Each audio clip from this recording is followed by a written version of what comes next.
Hello, everybody. This is Christina Fasonic broadcasting live I'm back in West Virginia again tonight. We've spent the last two lives in Erie, Pennsylvania. I am not in a car, nor am I somewhere in some business doing some kind of broadcast, but I'm back at home and I'm outside on one of our last late night sunset. So I want to bring my co-host, Damian Dressick, on. Hello, Damian. Good evening, Christina. How are you in Wheeling tonight?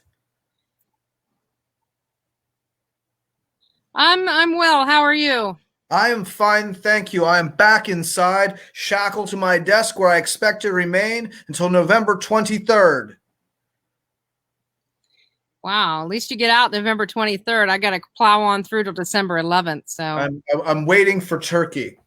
That's when I leave my desk, when I smell turkey. That's inspiring.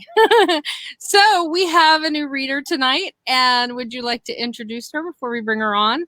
I very much would like to introduce her tonight. We have a special treat coming to you, come from Pittsburgh, Pennsylvania. Ellen McGrath Smith, who teaches at the University of Pittsburgh. I was going to say coming to you live from the University of Pittsburgh, and she just told me she's not actually at the University of Pittsburgh, and I didn't want to misrepresent her whereabouts. Ellen has had poetry appear in the New York Times, the American Poetry Review, Talking Writing, the Los Angeles Review, and other journals and anthologies. Her books include Scatter, Feed from Seven Kitchens Press, and Nobody's, I love this title, Nobody's Jackknife. And I found some exciting trivia about Nobody's Jackknife. I saw that it came out from West End Press, which I did not know much about West End Press, and I looked it up, and they are named after the West End Bar in New York City across from Columbia University, where I spent many evenings during my early 20s listening to jazz music. So very cool. Nobody's Jackknife, West End Press, 2015, Ellen McGrath Smith coming to you from Wacona live right now. Hello, Ellen.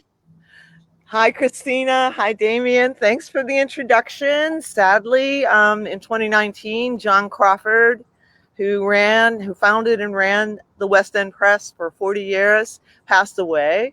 Oh, sorry to hear that. Yeah, a group of us are going to try to get a tribute at the next AWP. So we're working on that, just a group of West End Press authors, so that he's not forgotten, because he's done amazing things, not just for us, but for the literary landscape. So, okay. 2 years is a long time. Yeah. And that can have a lot of influence in that amount of time. Yeah. Incredible. Yeah. So what will you be reading for us tonight? Well, I thought, right before COVID happened, we were supposed to have a book launch for a really special anthology, special to me anyway, called Is It Hot in Here or Is It Just Me? Women Over 40 Write on Aging, edited by Nina Padoff, Jeanette Schaefer, Wendy Scott, and Holly Spencer for Beautiful Cadaver Press. And so I thought I'd read the poems that are in that anthology. Excellent. What a great title. I want to go out and get that. Right now. Right. So we will let you read. We'll pop off and let you do some reading from that great anthology, and then we'll be back on to talk with you when you're finished. Okay, I've got 3 poems from that, and then I've got more of a pandemic poem. So you think 4 poems are going to be okay? Yes, absolutely. It sounds wonderful. Okay, so we'll see you in a few minutes. Okay. All right, I'm going to start with a poem called Tail End of the Juicy, which is set on my college campus in the autumn, I'll be experiencing autumn, but I probably won't be strolling around the campus. Tail End of the Juicy. On the path between the Union and the library, to my right, rolling hillocks of chrysanthemums, a splintered pepper scent folding its arms over the bumps of purple, gold, rust red, enough chill in the air to make an outline around us, everyone covered for the first time in months. From a height, would be mistaken for wayward bees, the ones that seemed so desperate in September, zooming drunk around the heads of people, soaking in the honey sun that's suddenly coy. Wave and whap as much as you like. The bees come back for more with uncanny regularity, as if craving an end stop to the season. When my cycle ended, I wasn't surprised or sad. The whole build-up to this not with a bang, but a whimper drop in hormone drained me through the years. It was welcome finally to feel emotions rise from my center, not splattering around me like a collapsible cage. Problems arise, they are dealt with, the trash goes out. That extreme weather took me out of myself and landed me somewhere at a distance, far enough it took a good 2 weeks to get back in time to await the next event, anxiously as the moon inside me grew. The bees of early fall remind me of myself at the tail end of the juicy part of my body's life. Is this the end yet? And if so, of what? So I droned to the motion of each full-on launch into feelings much greater than I could contain. It sounds hyperbolic, but this equanimity's foreign to me. And the longer I live in this new land, the more I see there is something to mourn. If only I can gather the distributed grief. And the second poem I'll read is called Old Mother, Old Daughter. She looks at the body that formed her down the long corridor of years, shape becoming shapeless in the shards of light from leaded glass, April cold with sun making campaign promises. She feels her hips with her hands, akimbo, she thinks. Did you find it? She asks, referring to her birth certificate, which she needs for a passport. The voice she has known as long as she's lived hasn't changed, though it's wrung of its edges, a pumice stone, more narrow in its range. What she can see is a fistful of photos like a wilted bouquet, color black and white, peeling Polaroids, but the answer is no. Bureaucratic hoops to jump through now, when all that is needed is a cup of tea and time to prove it happened, though that drama seems so small now, just a dime in the corner of a dresser, steadfast shining in the dark. And then this last poem that was in this anthology on aging comes from a book manuscript that I've been working on for years, which is making the rounds now.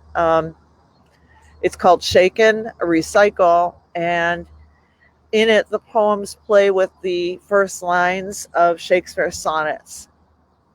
So in this particular poem, there are a couple of lines from the sonnet 16, placed toward the end of the poem.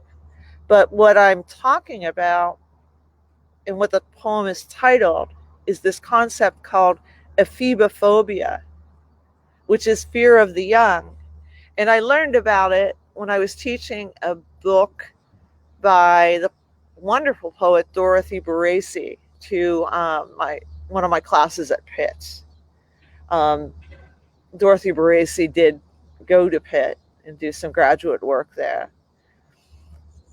Ephibophobia. So we're discussing a poem in my class about ephibophobia, the irrational fear of the young. And maybe they know, maybe they don't, that I understand it through and through. Or maybe they're being kind, maybe not, when they say the young can be dangerous or disrespectful or hard to control, and that this is the reason why the speaker has fear, or a less hyperbolic form of it. And I have to lead them forcibly to pure envy. How someone like me might see the young as moving through a space I'll never occupy again. But wherefore do not you a mightier way make war upon this bloody tyrant time, which kills me? And the last poem I'll read is a tribute, pandemic time tribute to one of my favorite poets, Jack Gilbert. And it's based on a prompt in my writers group: where or with whom would you like to spend the pandemic? For this quarantine, I would love to be in Greece to write it out with Jack Gilbert, who knew how to live well in isolation, mortar the days with soft stoicism, keeping the city of our birth in a battered strongbox covered with gems and cuckoo shells. He knew how to piss in pitch dark, how to be an archaeologist of shame, resentment, blunt force, infidelity. With Jack Gilbert, I could be honest about the dung I'm made of, the many deadbolts that kept me landlocked in a Pittsburgh he'd escaped well enough to fully praise. Jack would wait like a bridegroom for deliveries of soup bones and fish, with the raw relish of a buckle man and the patience of a surgeon. He'd slice the honey cakes and cassava, never eating more than he needed to fuel his goat path walks, taken with thematic regularity. For variation, a gathering of ripe figs in his shirt, lifted to reveal the tacit conversation between his navel and his bottom ribs. Over and over, I would tell him how Threshing the Fire is the poem I go back to whenever I'm ready to break something, leave a lacerating shape of myself in big plate glass as evidence of my escape from or into the ringing world. He would tell me to write my own threshing as he trimmed his beard to the angles of royalty on playing cards, my cue to give him space and get to work, leave the windows alone. And he wouldn't be my writing coach, would never critique my work at all, only listen as I read it at the fire on starlit nights. Because hadn't quarantine taught me anything, his glinting eyes would imply, hadn't I learned that the only good writing is subsistence writing, what one does by dint of having been gored by the impulse? To write once is to seem to remove the sharpness, though the wound only seems to close, the way a lake at dusk seems to shrink when hemmed by trees or mountains, bending in like parents tending the baby they wanted, the one who, leave or stay, would always shine for them. When I was young and fiercest drunk, I would quarantine myself, play Leonard Cohen, and read Jack's poems out loud. I am hammered, I am hammered, I am hammered into the sun. And what he got right about Pittsburgh was its casual violence, like the time my Irish grandfather and some guys followed a man out of a bar where he'd bragged about fucking a 10-year-old, kicked the living shit out of him in an alley, then headed to the working men's midnight mass. Without much dancing in the streets this spring, and the quarantine keeping everyone inside, the city's harder edges reemerge from under the artisanal trim of recent years. I hear the echoes of fury slapping resignation multiple times across its face, the sacramental drip of sweat and blood.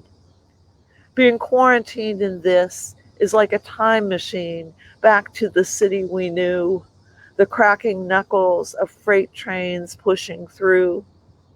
We would be better off elsewhere, better off in Greece, our bruised fists ripening like figs, the fathers in their saturnalias, crouching in our shadows at noon.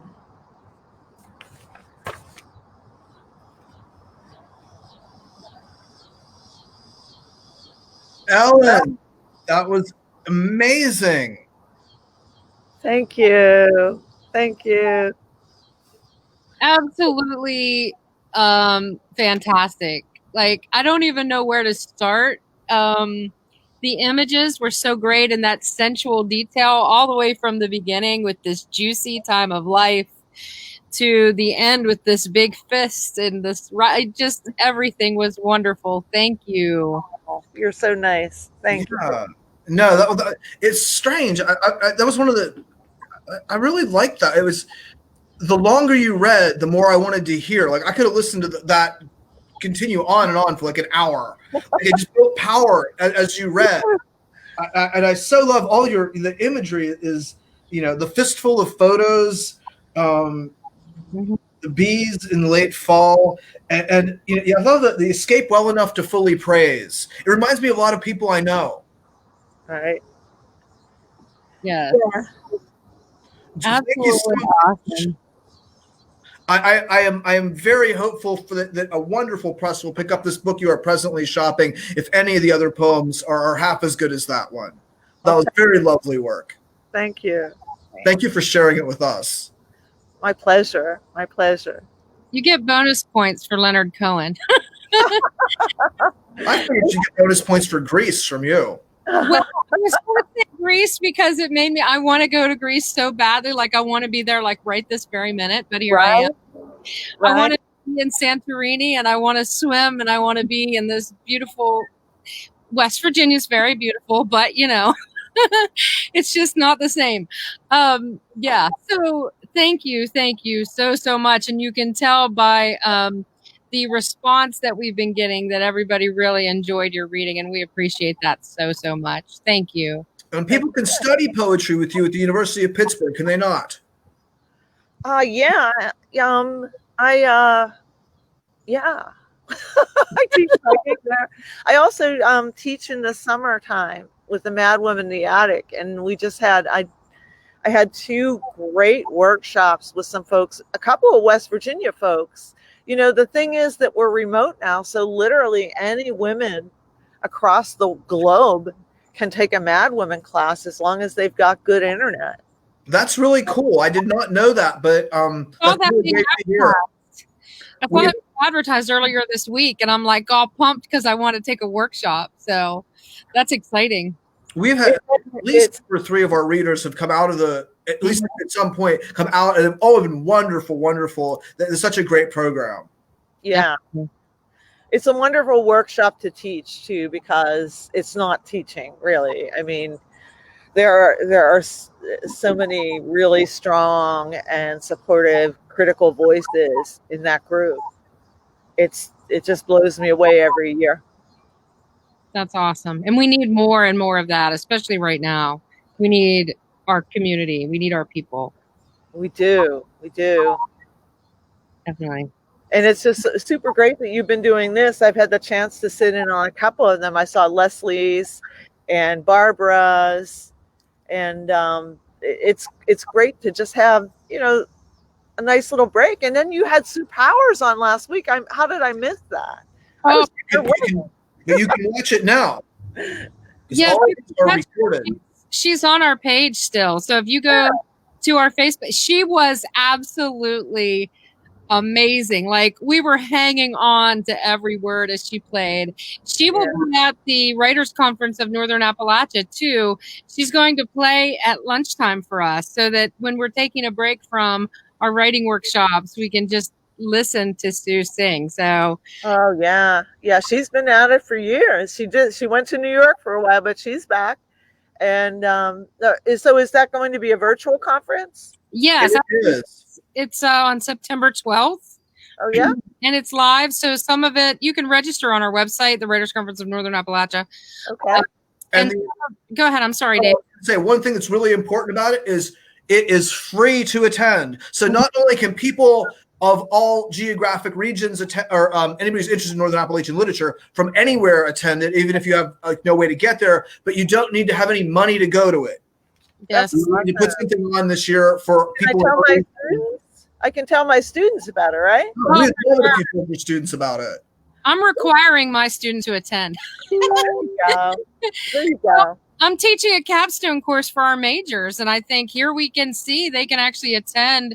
We have some absolutely awesome presenters that are presenting about the craft, but also about how do you build a platform as a writer? How do you, what do editors at journals, what are they looking for in terms of submissions and so forth? So it's stuff that our majors need anyway. Wow, this is great information. And now that I am in full-on teaching mode, I'm going to pass it along. I'm going to go backwards too and send it to my spring class, which broke up, right? I was really close with my spring poetry workshop, and then we all went our different ways. A lot of those are graduating seniors who are casting about now, looking for ways to keep their writing going. So I'll let them know. I'll let the Mad Women know. I will spread the word. Excellent. Thank you. We look forward to it. I think we have about 150 people registered so far. So we're like, bring it on. We want as many people to have some exposure to some good writers and other stuff as we can get. So. Okay. Yeah. All right. Have a great night, Ellen. Thank you again so much for coming on Wacona Live. Oh, yeah. Thank you for having me, and nice to talk to you. Enjoy. Yeah, you too. See you all next week. Bye. Bye.